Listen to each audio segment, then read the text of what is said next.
ንጉሥ ዖዝያን በሞተበት ዓመት እግዚአብሔርን ከፍ ባለና በከበረ ዙፋን ላይ ተቀምጦ አዩት። የልብሱም ዘርፍ ቤተ መቅደሱን ሞልቶት ነበረ።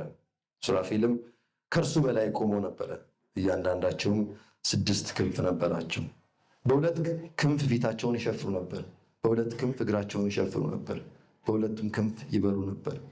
እርስ በርሳቸውም በመቀባበልም ቅዱስ ቅዱስ ቅዱስ የሰራዊት ጌታ እግዚአብሔር፣ ምድር ሁሉ በክብር ተሞልታለች ይሉ ነበር።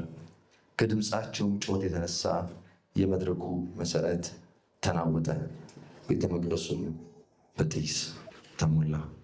እስቲ እግዚአብሔር ሕዝብ ይህንን የመላእክት ጩኸት እየጮኸ ይላል፣ ቅዱስ ቅዱስ ቅዱስ የሰራዊት ጌታ እግዚአብሔር፣ ምድር ሁሉ በክብሩ ተሞልታለች።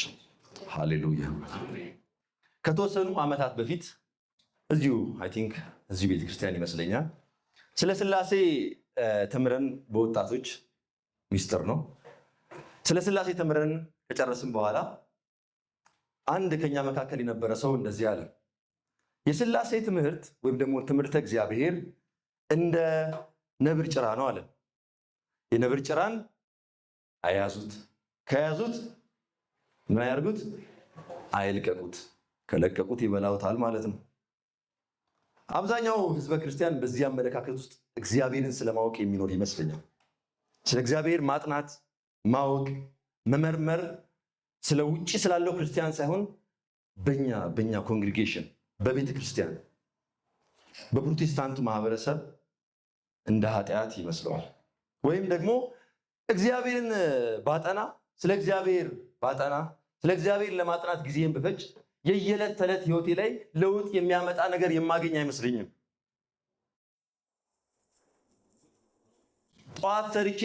ጠዋት ለስራ ስገባ፣ ለትምህርት ስገባ፣ በምውልበት ቦታ ላይ ስለ እግዚአብሔር የማጠናው ነገር አፕላይ የማደርገው በተግባር የምፈጽመውን ነገር የሚሰጠኝ አይመስለኝም ብሎ ያስባል። ስለዚህ ይመስለኛል በእግዚአብሔር ቃል ውስጥ እርሱን ጸሐፊውን እግዚአብሔርን ሳይሆን ባነበብን በሰበክን ቁጥር ራሳችንን ሳናውቀው ማዕከላዊ የማድረግ ራሳችንን በእግዚአብሔር ውስጥ እግዚአብሔርን ቀድመን ፈልገን ራሳችንን ከመመርመር ይልቅ ራሳችንን ፈልገን እግዚአብሔርን የመመርመር አባዜ ያለብን። የእግዚአብሔር ቃል ስለማን ነው? ስለ ደራሲው ነው፣ ስለ ጸሐፊው ነው፣ ስለ እግዚአብሔር ነው። እርሱን ማወቅ የኛ ድርሻ ነው። እርሱን ለማወቅ እግዚአብሔር ቃል ውስጥ አልፈለግንም ማለት ልጆቹ ሆነን አባታችንን፣ ዜጎቹ ሆነን ንጉሳችንን፣ ፍጥረቱ ሆነን ፈጣሪያችንን፣ በጎቹ ሆነን እረኛችንን የማወቅ ፍላጎት የለንም ማለት ነው። ይሄ በጣም የሚያሳዝን ነገር ነው። ይህም ሳናውቀው 2 አይነት ወጥመድ ውስጥ የሚከተን ይመስለኛል። የመጀመሪያው ወጥመድ እግዚአብሔር አምላካችንን ልክ በብሉይ ኪዳን እንዳሉ ጣዖታት የሩቅ አድርገን በዘመኑ እንደነበሩት አማልክት የዝናብ አምላክ፣ የፀሐይ አምላክ፣ የምርታማነት አምላክ፣ የወዘተረፈ አምላክ እያልን ጉዳይ ገዳይ አምላክ እናደርገዋለን። እርሱ የኛ ጉዳይ ገዳይ ነው። እርሱ ከኛ ጋር ህብረት ማድረግ የሚፈልግ አይደለም። ከእርሱ ምንም አይነት ህብረት የምንፈልግ ሳንሆን ጉዳይ ገዳያችንን ጠርተን መስዋዕቱን አቅርበን ዙር ማለት የምንፈልግ እንሆናለን። እግዚአብሔርን እግዚአብሔር ሳይሆን እግዚአብሔርን ጣዖት እናደርገዋለን። ሁለተኛው ምናልባት ግማሾቻችን የምንገባበት አሁን ባለንበት ዘመን ደግሞ አብዛኞቻችን የምንገባበት ወጥመድ እኛ የጠየቅነውን ሁሉ ፈጻሚ እግዚአብሔርን አገልጋያችን የማድረግ አባዜ። ይህ ደግሞ እኛን በጣዖቱ ቦታ ላይ ያስቀምጠናል። በአምላክነት ቦታ ላይ ያስቀምጠንና እግዚአብሔርን በአገልጋይነት ቦታ ላይ ያስቀምጠዋል። እግዚአብሔር ግን ሁለቱንም አይደለም። እግዚአብሔር ቅዱስ አምላክ ነው። በእነዚህ ሁለት ሁኔታ ውስጥ የተገኛችሁ ሰዎች ልትኖሩ ትችላላችሁ። ከሁለቱ አንዱ ውስጥ ራሳችሁን አይደንቲፋይ አድርጋችሁ ከታችሁ ሊሆን ይችላል። በእነዚህ ፕሮሰሶች ውስጥ በዚህ ሁሉ ውስጥ ግን ክብሩን ስላላከበርነው የማይቀንስ የዘላለም አምላክ የሆነው እግዚአብሔር አንዳች ነገር አይሆንም። ነገር ግን እኛ የተፈጠርንለትን ዓላማ ይህም እግዚአብሔርን ማወቅ ባለመፈጸማችን ከተዘጋጀልን ደስታ የማንካፍል ከንቱ ተንከራታቾች ሆነን እንቀራለን። እኛ እርሱን አለማምለካችን አምልኮ ነው ሁሉ ሳንፈጠር የነበረ ብንጠፋ ለዘላለም የሚኖር አምላክ እርሱ እኛ ባንኖር ብቻውን በቂ ሆኖ ኖሯል። ብቻውን በቂ ሆኖ ኖሯል። ከዘላለም በፊት የነበረ ዘላለምን የፈጠረ የዘላለም ፈጣሪ፣ የዘላለም ገዢ፣ የዘላለም ያዥ፣ በጊዜና በወቅት የማይገደብ የጊዜ ፈጣሪ እርሱ ምንም አይሆንም። እኛ ግን ከተፈጠረልን ዓላማ ይወዳል። ምን አይነት መባከን ነው! እኛ ቤተክርስቲያን የመጣን የእግዚአብሔር ልጆች የተባልን ከዚህ ዓላማ እንዳንጎድል የተጠራ ነው። ወገኖቼ ምን አይነት መባከን ነው በዚህ ውስጥ መኖር! ለኛ የተገለጠው ሕይወት ይህ አይደለም ይለናል አንደኛ ዮሐንስ ምዕራፍ 1 ቁጥር 1 ላይ ስለ ሕይወት ቃል ከመጀመሪያ የነበረውን የሰማነውን በዓይኖቻችን ያየነው የተመለከትነውን እጆቻችን የዳሰሱትን እንናገራለን። ከአብ ዘንድ የነበረው ለእኛም የተገለጠው የዘላለም ሕይወት እነግራቸዋለን። ህብረታችን ከአብ ከልጁም ከኢየሱስ ክርስቶስ ጋር ነው። ደስታችን ፍጹም ይሆን ዘንድ እንጽፍላቸዋለን። ህብረታችን ከማን ጋር ነው? ከአብ ከልጁ ከኢየሱስ ክርስቶስ ጋር ነው። ለማወቅ ከምንጥረው ለማወቅ ከምንጓጓለት ከአባታችን ጋር የክርስቲያን የዳነ ግቡ እርሱ እግዚአብሔርን ማወቅ፣ በዚህም ውስጥ ደስተኛ ሆኖ መኖር። እግዚአብሔርን ከማወቅ ውጭ ያለ እውቀት ይቅርብን። ብክነት ነው፣ መባከን ነው። ከዚህ የጎደላችሁ ሰዎች አላችሁን? ህብረቱን ተቀላቀሉ። ህብረታችን እዚህ ተገኝተን የምናደርገው ብቻ አይደለም፣ ከአብ ከልጁም ከኢየሱስ ክርስቶስ ጋር ነው። ህብረቱ እሱ ነው። ጆይናስ ተቀላቀሉ፣ ኑ በልጁ አምናችሁ እግዚአብሔርን ለማወቅ ፈልጉ። እግዚአብሔርን ፈልጉ። እውነት ነው። እግዚአብሔርን የማወቅ ፕሮሰስ ይጀመራል እንጂ አያልቅም። ይጠናል እንጂ ታውቆ አይጨረስም። ምክንያቱም አምላካችን ከስሌት በላይ፣ ከግምት በላይ፣ ከጥናት በላይ፣ ከአይምሮ በላይ ነውና ያ ማለት ግን ለማወቅ አንፈልግም፣ ለማጥናት አንፈልግም፣ አንጓጓም ማለት አይደለም።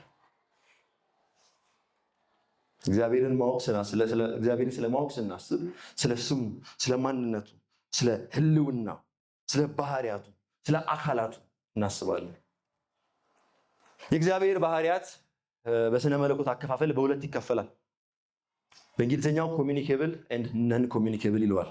በአማርኛ ተግባቦታዊ እና ኢ ተግባቦታዊ የምንለው፣ ተወራራሽ እና ኢ ተወራራሽ የምንለው። ተግባቦታዊ ባህሪያቱ እግዚአብሔር ለሰው ያወረሰው በሰው ውስጥ የሚገኙ የእግዚአብሔር የተወሰኑ ባህሪያት ሰዎችን ተመልክተን ይሄም ባህሪ ከእግዚአብሔር ነው የወረሰው የምንላቸው እግዚአብሔር ከመለኮቱ ያካፈለው ባህሪያት አሉ። ለምሳሌ በሰዎች ዘንድ ያለ መፋቀርን፣ መዋደድን ከማን የወሰድነው? ከእግዚአብሔር ነው የወሰድነው። እግዚአብሔር ፍቅር ነው። የፍቅሩን ባህሪውንም አውርሶናል። እግዚአብሔር መልካም ነው። የመልካምነት ባህሪውን በሰዎች ውስጥ እናያለን። እግዚአብሔር ቸር ነው። የቸርነት ባህሪውን በሰዎች ውስጥ እናያለን። እንዲሁም ሌሎች። በዚህ በኩል ደግሞ ይህ ተግባቦታዊ ባህሪያት አሉት። እኛ ራሳችንን ከእግዚአብሔር እኩል እንዳናረግ እግዚአብሔር ለብቻው ያለው ባህሪያት አሉት። በዚህ ዘመን እንዳለው ራሳችንን ትናንሽ አማልክት እንዳናረግ እግዚአብሔር ብቻ ያለው ባህሪያት አሉት። እግዚአብሔር በሁሉም ቦታ በአንዴ ይገኛል። ይህን ማድረግ የሚችል ማን አለ ከእግዚአብሔር ውጭ? እኛም ሆነ መላእክት፣ እርኩሳን ሆነ ቅዱሳን መላእክት ይህን ማድረግ አይችሉም። እግዚአብሔር ሁሉን ያውቃል። ሁሉን የሚያውቀው በምድር ላይ በሰማይ ላይ ከምድርም በታች እግዚአብሔር ብቻ ነው። ሰይጣን አያውቅም፣ መላእክት አያውቅም፣ እኛም አናውቅም። የዓለም ገዢ ምድርን የሚቆጣጠሩ ሁሉ አያውቁም። የዚህ ዓለም ጌታ የተባለው ዲያብሎስም አያውቅም። ሁሉን የሚያውቀው እግዚአብሔር ብቻ ነው። ከነዚህ ባህሪያት ውስጥ ከጠቀስኩላችሁ ውስጥ ተጨማሪ ልጥቀስላችሁ። ዛሬ የምንማረው ይህን ነው፣ ቅድስናው። እግዚአብሔር ቅዱስ ነው። እግዚአብሔር ማንነቱ ቅዱስ ነው። ስሙ ቅዱስ ነው። የእርሱ ቅድስና ባህሪው የሚለየው ስሙ እንደሆነ ሁሉ የቅድስና ባህሪው በእነዚህ በሁለት የእግዚአብሔር ባህሪያት ክፍሎች ውስጥ መክተት እንችላለን። በአንድ መልኩ ተመልከቱት። ይህን ክፍል በዚህ አስደናቂ የክብሩ መገለጥ በታየበት የመጽሐፍ ቅዱስ ክፍል የምንመለከተው የተደጋገመ ቃል ቅዱስ ቅዱስ ቅዱስ የሚል ነው። ምዕራፉ ሲጀምር ምን ይላል? ንጉሥ ዖዝያን በሞተበት ዓመት ይላል። ንጉሥ ዖዝያን ማን ነው? ንጉሥ ዖዝያን በእስራኤል ተወዳጅ ንጉሥ ነበረ። በመጠኑም ቢሆን በንግስናው ዘመን በመሞቻው ዘመን ሳይደርስ በፊት በእግዚአብሔር መንገድ ሄደ። ከነበሩት የእስራኤል ነገስታት በመልካም ተግባር የሚነሳ በእድሜ ማምሻው ግን እግዚአብሔርን ያሳዘነ እግዚአብሔርንም በቤተ መቅደስ ማድረግ በማይገባው ቅዱስ ባልሆነው ቦታው ላይ ተገኝቶ እግዚአብሔር በለምጽ የመታው ከ50 ዓመት በላይ ነግሶ በንግስና ቆይቶ ዘመነ መንግስቱ ግን ያበቃ ንጉሥ ነው። ውድድሩን የሚያወዳድረውን ጸሐፊውን ይዩት። እግዚአብሔርን ከንጉሥ ዖዝያን ጋር የሚያወዳድር ይመስላል። ምክንያቱም ከአንዱ ንጉሥ ወደ ሌላ ንጉሥ ይሄዳል። የሀገሪቱ ሕዝብ ንጉሱን ነው ያጣው። ዖዝያን ነው የሞተው። በዚህ ወቅት የጥበቃ፣ የሰላም፣ የፖለቲካ እነዚህ ችግሮች በሁሉ በሚመጡበት መንግስት አልባ ሕዝብ አጣብቂኝ ውስጥ በገባበት ወቅት ኢሳይያስ ቤተ መቅደስ ውስጥ ገብቶ አስደናቂ ራእይ ይመለከታል። ይህም እግዚአብሔር የሚባል ንጉሥ አለ። እግዚአብሔር የሚባል ንጉሥ ከፍ ባለና በከበረ ዙፋን ላይ ተቀምጦ አየሁት። የልብሱም ዘርፍ ቤተ መቅደሱን ሞልቶት ነበረ። የሚገርም ነው። ተመልከቱ። ንጉሥ ዖዝያን በሞተበት ከዙፋኑ ላይ ባልተገኘበት መገኘቱም እንደ ውሃ ሽታ በሆነበት በዚህ ጊዜ የማይሞት ፍጻሜና ጅማሬ የሌለው አልፋና ኦሜጋ ፊተኛና ኋለኛ የሆነው በምድራዊ ሳይሆን ከፍ ባለና በከበረ ዙፋን ላይ ተደናግጦ ቆሞ ፈርቶ ሳይሆን ተደላድሎ ተቀምጦ አየሁት ይለናል። እግዚአብሔር የሚደናገጥ አይደለም። ንጉሳችን ተደላድሎ ተረጋግቶ የተቀመጠ ዙፋኑን ማንም የማይነቀንቀው አምላክ ነው። ዖዝያን ሞቷል፣ እግዚአብሔር አለ። ዖዝያን በዙፋኑ ላይ የለም፣ እግዚአብሔር በዙፋኑ ላይ አለ። ዖዝያን የትላንት ታሪክ ሆኗል አለ። እግዚአብሔር የትላንትም የዛሬም የነገም ነው።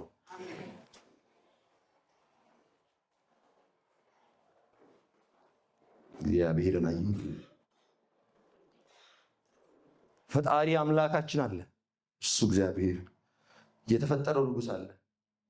ሰዎች የሚሞቱ ፍጥረታት ናቸው። ነገር ግን መላእክቱ እንዴት በእግዚአብሔር ይገረማሉ? ኃጢአት የሌለባቸው ቅዱሳኑ መላእክት ሱራፌሎቹ እንዴት ይገረማሉ? እነሱ ይሄ እርኩሳን መላእክት አይደሉም፣ ቅዱሳን መላእክት ናቸው። ኃጢአት የማያውቃቸው ናቸው።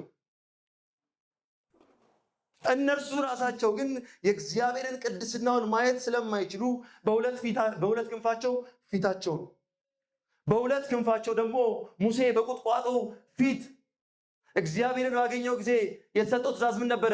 ጫማህን ከእግር ላይ አውልቅ በሚለው ቃል መሰረት እነሱም እግራቸው ምን አድርገዋል? በሁለት ክንፋቸው ሸፍነዋል። በሁለት ክንፋቸው እየበረሩ የእግዚአብሔርን አንድ ማንነት ባህሪውን እየጮሁ ያውጃሉ። ረጋ ብለው አይደለም፣ ተረጋግተው አይደለም። ባዩት ሰዓት ያዩት ክብር የሚያስጮህ ያ ባህሪው ይሄ ነው። ቅዱስ ቅዱስ ቅዱስ የሰራዊት ጌታ እግዚአብሔር።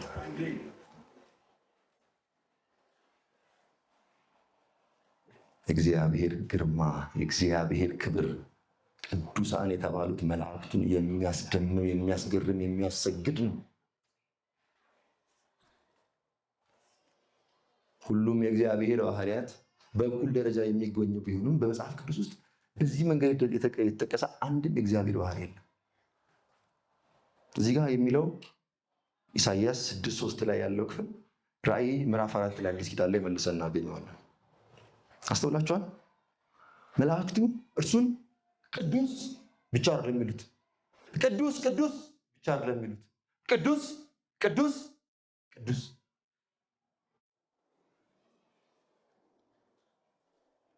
ይሄ በአርማይክ በዕብራይስጡ አጻጻፍ መንገድ መሰረት የሚገልጸው ጸሐፊው ወደ 3ኛ ደረጃ ያደረሰው ነው። በእንግሊዝኛው ሱፐርላቲቭ ዲግሪ ይባላል።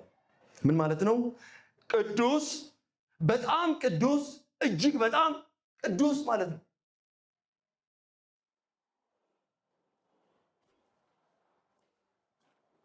አሁን ስንዘምር ምን እያሰባችሁ ነበር? ቅዱስ ቅዱስ እያሉ መዘማሪዎች ሲያዘምሩ ስለ እግዚአብሔር ቅድስና ምን እያሰባችሁ ነበር? ቅድስና ምንድን ነው? የእግዚአብሔር ቅድስና ከሰው ቅድስና ይለያሉ? ቅድስና ሀሳቡ ምንድን ነው? አንድ ነገር ማሰብ ያለብን ስለ ቅድስና ሁሌ ስናወራ ስለ ሰዎች አለባበስ ነው የምናወራው፣ ስለ ሰዎች ፀጉር አቆራረጥ ነው የምናወራው። ፀጉር በስርዓት መቆረጥ አለባችሁ። ነገር ግን ከዛም ያለፈ ነው። የቅድስና ሀሳብ ከእግዚአብሔር የሚመነጭ እንጂ በእኛ ውስጥ ፈልገን የምናገኘው ነገር አይደለም። እኛ ኃጢአተኛ ፍጥረቶች ነን። ቅድስና ለእኛ ባይተዋር ሀሳብ ነው፣ እንግዳ ሀሳብ ነው። ቅድስናን ተሞልቶ ያለው ከዘላለም የነበረው እርሱ እግዚአብሔር ብቻ ነው። ከእግዚአብሔር ውጭ ቅድስናን ሊገልጽልን የሚችል አንድም አካል በምድር ላይ አናገኝም። አካል ብቻ አይደለም፣ ቋንቋም እናገኝም። አንድ ጸሐፊ ስለዚህ ሀሳብ እንደዚህ ይላል፣ እጅግ ብዙ ነገር በቅድስና ውስጥ አለ። ለእኛ እንግዳ ሀሳብ ስለሆነ ሙሉ ለሙሉ መረዳቱ የማይቻል ተግባር ይመስለናል። ቅዱስ የሚለው ቃል ለእኛ እንደማንናገረው የውጭ ቋንቋ ነው። የውጭ ቋንቋ መዝገበ ቃላት ግልጽ ትርጉም እንዲሰጡን እንመኛለን። ችግሩ ግን ቅዱስ የሚለው ቃል ለሁሉም ምድራዊ ቋንቋዎች ባዕድና እንግዳ ነው። ማንኛውም ምድራዊ መዝገበ ቃላት ይህን ትርጉም ለመስጠት ብቃት የለውም። ምን ማለት ነው? አማርኛ ተናጋሪ ሰው እንግሊዝኛ የማይችል አማርኛ ተናጋሪ ሰው አንድ የእንግሊዝኛ ቃል ሰው ሲነግረው ያንን እንግሊዝኛ ቃል እንዲያብራራለት ሌላ ሰው ይፈልጋል። እንደዛው ነው የቅድስናም ቃል። በምድር ላይ ያሉ የትኛውም ቃላት የእግዚአብሔርን ቅድስና ሊገልጹት አይችሉም።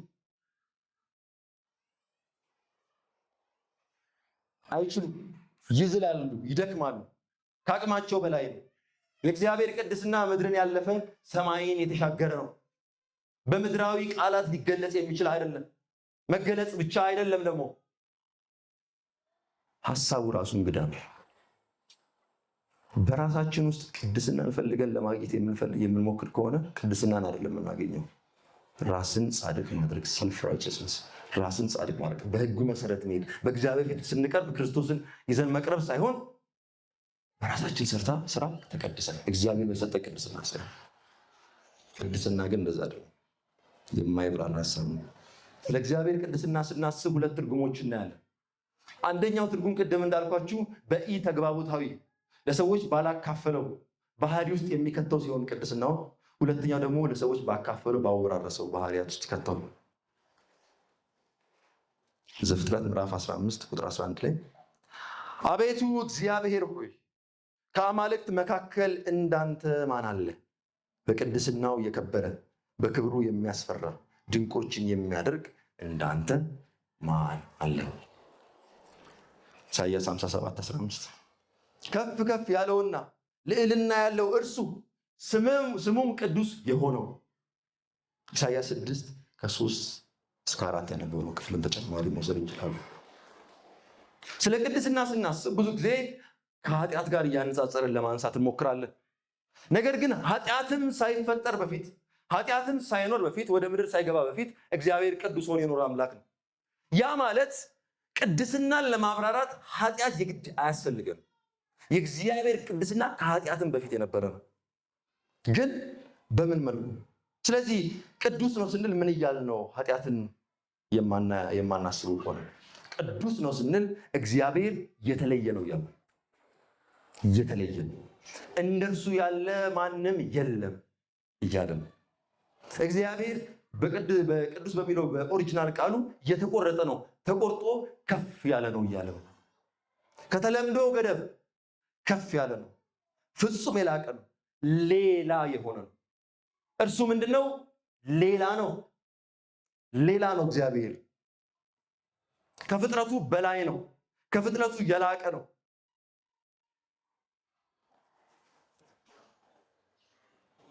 ቅዱስ የሚለው ቃል ዋናውና የመጀመሪያው ትርጉም ቃሉ በራሱ መለየት ነው። መቆረጥ ወይም መለየት የሚለውን የአሮጌ ትርጉም ይሰጠናል። በዘመናዊ ቋንቋ ከሌሎች ተለይቶ ተቆርጦ የወጣ የሚል ትርጉምን ይይዛል። የእግዚአብሔር ቅድስና ግን መለየት ብቻ አይደለም፣ ከገደብ በላይ መሆንንም ያካትታል። እንግሊዝኛው ትራንሴንደንስ ይለዋል። በአማርኛ አላገኘሁትም አቻ ቃል። የእግዚአብሔር ከገደብ በላይነት ስናስብ ምን ማለታችን ነው? እርሱ ከኛ የተለየ ነው። እርሱ ከኛ በላይ ነው። ከኛ በስተቀር መሆኑን ያሳየናል። እርሱ ከእኛ በስተቀር ነው። እኛ አለን፣ እኛ አንድ ቦታ ላይ አለን፣ አንድ ላይ ተሰብስበን አለን። ከእኛ በስተቀር ነው እሱ። እኛ ግሩፕ ውስጥ፣ እኛ ካታጎሪ ውስጥ፣ እኛ ያለንበት እዛ ቦታ ውስጥ የሚገባ አይደለም። ሌላ ነው፣ ልዩ ነው፣ ከፍጥረቱ ውጪ ነው እሱ። ከፍ ያለ ነው፣ ከእኛ በስተቀር ነው። እግዚአብሔር ምርጥ፣ ፍጹም፣ ታላቅ፣ ከዓለሙ ሁሉ በዓለሙ ሁሉ በላይ ነው። እርሱ ከሁሉም ሌሎች ሌላ ነው። የማይደረስበት ከፍታ ላይ ሆኖ ይኖራል። ሌላ ሆኖ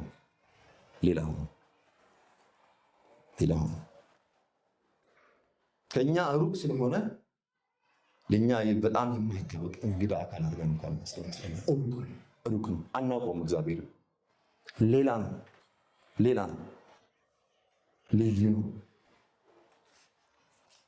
ይህ ነው ከዘፍጥረት 15:11 ብሎ እንዳንተ ያለ ማን አለ? የለም። በምድር ላይ እንዳንተ ያለ ማን አለ? የለም። ይህ አይነቱ የእግዚአብሔር ቅድስና ብቻውን ያደርገዋል። ቅድስናውን ብቻውን ያደርገዋል። ይሄ ከኛ ጋር ሼር ያደረገው ለኛ የሰጠን ባህሪው አይደለም። ከኛ ውጪ መሆኑን፣ ከኛ ሌላ መሆኑን፣ ሌላ ነው እርሱ። የሐና ተክሌ መዝሙር አለ። ቅዱስ ቅዱስ ቅዱስ እንዳንተ ያለ የለም በሰማይ፣ እንዳንተ ያለ የለም ምድር ላይ፣ ከምድር በታች የለም አይኖርም ለዘላለም። እንደርሱ ያለ በምድር ላይ የለም፣ ከፍጥረታት መሃል የለም፣ ከቅዱሳንም ከርኩሳትም መላእክት መሃል የለም። ሌላ ነው። መላእክቱ ቅዱስ ቅዱስ ሲሉ አቤት የሰራዊት ጌታ እግዚአብሔር ልዩ ነህ፣ ሌላ ነህ፣ ከፍ ያልክ ነህ፣ ከፍጥረት በላይ ነህ። እኛም እኮ ቅዱሳን ተብለናል። ከኛ ቅድስና ከፍ ያለ ቅድስና አለ፣ ልዩ ነህ እያሉ ነው። ሁለተኛ ከኃጢአት አንጻር እግዚአብሔር ቅዱስ ነው ስንል ንጹህ ነው፣ እንከን አልባ ነው፣ በሁሉም ነገር ፍጹም ነው፣ እንከን የለሽ፣ ከኃጢአት ፈጽሞ እየተለየ ነው። እግዚአብሔርን በተመለከትነው ሰዓት ፀጉር ቢኖረው ከፀጉሩ ከራሱ ጀምሮ እግዚአብሔርን በተመለከትነው ሰዓት በእግር ቢኖረው እስከ እግሩ መረገጫ ድረስ የኃጢአት እንከን አናገኝበት። ንጹህ ነው።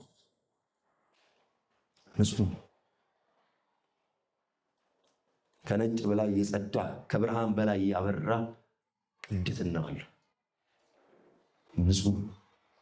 ንጹህ ኃጢአት የለበትም። ኃጢአት ጭራሽ የለበትም። ጭራሽ እኛ ራሳችንን እንኳን ስንመለከት ምን ያህል ኃጢአት ወሮናል፣ ምን ያህል ኃጢአት ከቦናል። እሱ ግን ከኃጢአት ጋር ህብረትም የለው፣ ግንኙነትም የለው። እንከን አልባ አምላክ ነው። እንከን አልባ በምድር ላይ ተመላልሶ አሳይቶናል። ጌታችን መድኃኒታችን ኢየሱስ ክርስቶስ ኃጢአት ያልነካው ሆኖ በምድር ላይ አሳይቶናል። እርሱ ቅዱስ ነው። ስለ ቅድስና ስናስብ በመጽሐፍ ቅዱስ ላይ ሁለት መጽሐፎች ይመጡልናል፣ ዘሌዋውያንና ዕብራውያን። ዘሌዋውያን እንዴት ህዝቡ በእግዚአብሔር ስታንዳርድ ጠጋ ብሎ መኖር እንዳለበት የሚናገር መጽሐፍ ነው። ስለ ቅድስና ነው። የእግዚአብሔር ቅድስና አለ። ህዝቡ በዚህ መሰረት እንዲኖሩ እግዚአብሔር ያስገባቸዋል። ህዝቡ ግን አልገባም። ያ ህግ ራሱ የሞግዚት ህግ የተባለው ማለት ነው። ፐርፌክት አይደለም። እግዚአብሔር ዘሌዋውያን ምዕራፍ 19:2 ዘሌዋውያን 27 ዘሌዋውያን 20:26 ዘሌዋውያን 21:8 አንደኛ ጴጥሮስ 1:15-16 ላይ ደጋግሞ የሚናገረው አንድ ቃል አለ።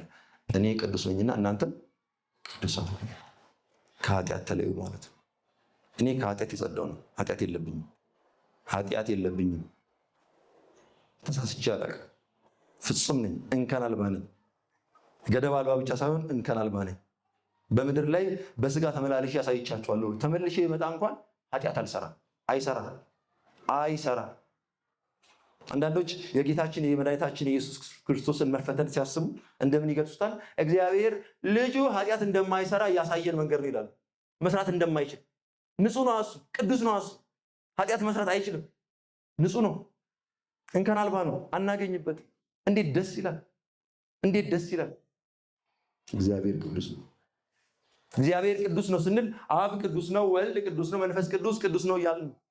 አብ ቅዱስ ነው የሚለውን ሐሳብ ጌታችን ኢየሱስ ክርስቶስ ራሱ ዮሐንስ ምዕራፍ 17 ላይ ልቡን በእግዚአብሔር በአባቱ ፊት እያፈሰሰ ባለበት ሰዓት ላይ ደጋግሞ በአንድ ቃል ይጠራዋል። እሱም ቅዱስ አባት ሆይ። እግዚአብሔር አብ ቅዱስ ነው። ይህ ክርስቶስ ራሱ የነገረን እግዚአብሔር አብ ቅዱስ ነው። ጌታችን ወደ ቅፍርናሆም ወርዶ በአንድ ምኩራብ ላይ እያስተማረ ባለበት ሰዓት በትምህርቱ ተገርመው እንዴት አይነት አስተማሪ ነው፣ በስልጣን ነው የሚያስተምረው ተገርመው ይህን ባሉበት ወቅት አንድ አጋንንት እየጮኸ የእግዚአብሔር ቅዱስ ሆይ ከእኛ ጋር ምን አለ? ጌታችን ምን ይለዋል? እግዚአብሔር ቅዱስ።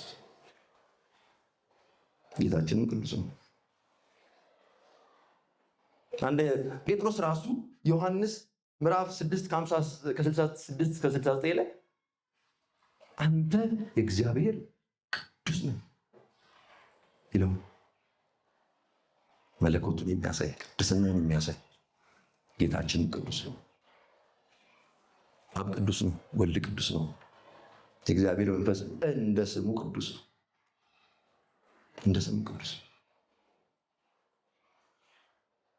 ሃሌሉያ። እግዚአብሔር ቅዱስ ነው።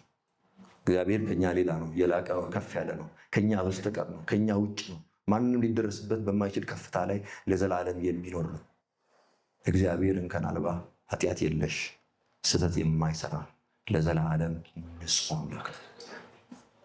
ኃጢአተኛውን ሰው ኢሳይያስ እንደጮኸው ወዮልኝ የሚያስብል ወዮልኝ ማለት ጌታችን መድኃኒታችን ኢየሱስ ክርስቶስ ወየውላችሁ እያለ ሲናገር ወዮልኝ የሚለው ቃል እርግማን ማለት ነው። በእኔ ላይ ይሁን ማለት ነው። በእናንተ ላይ ይሁን ማለት ነው። አይታችሁ ኢሳይያስ የእግዚአብሔርን ቅድስና በተመለከተ ሰዓት እርግማንን በራሱ ላይ ይጠራል። አረ ይህን ቅድስና ከማይ እየተረገምኩ ልሁን። ኃጢአተኛውን ሰው ወዮልኝ ብሎ ቅድስናውን ከማየት ይልቅ ምድር እስክትውጠው ድረስ በራሱ ላይ እርግማንን የሚያስጠራ ነው። እርሱ ዙፋኑ ከፍ ያለ ነው፣ የከበረ ነው፣ ከፍጥረት ሁሉ ሌላ የሆነ ክብሩ ሰማይና ምድርን ያጥለቀለቀ እርሱ በአንድነት ውስጥ ሶስትነት፣ በሶስትነት ውስጥ አንድነት የሆነ እርሱ ስለኛ ልጁን አሳልፎ የሰጠ ራሱን አሳልፎ የሰጠ በቅዱሱ መንፈስ እየቀደሰ እስከ መጨረሻው ቀን የሚያደርሰን እርሱ እግዚአብሔር ቅዱስ ብቻ አይደለም፣ ቅዱስም ነው። ሃሌሉያ። እንጸልይ።